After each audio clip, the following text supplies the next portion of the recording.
How would you like to know about a new tool? Well, it's not new, but maybe it's new to you, that will help you to know how to use different words in English.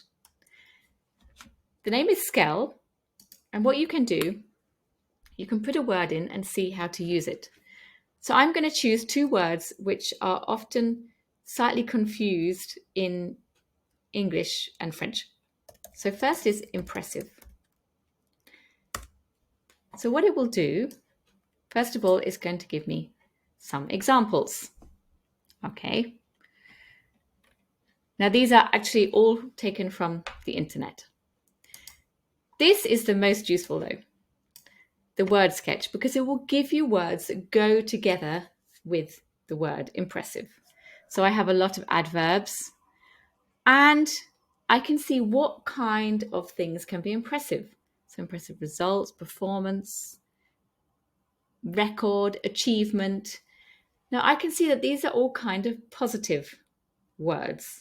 Whereas in French, impressive can also be for something negative. So if I look up the word unbelievable.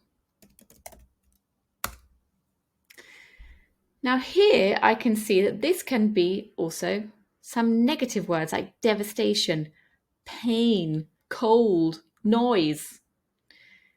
So you can see the difference between these two words. Impressive we really use for something that's positive, and unbelievable we can use in a similar situation, but it can be positive or negative.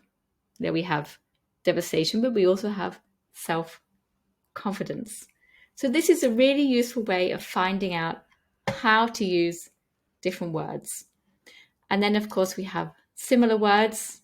So you can see all sorts of words which have the same meaning, and you can click on one and look at that. So the tool is called Skell. It's free. Enjoy.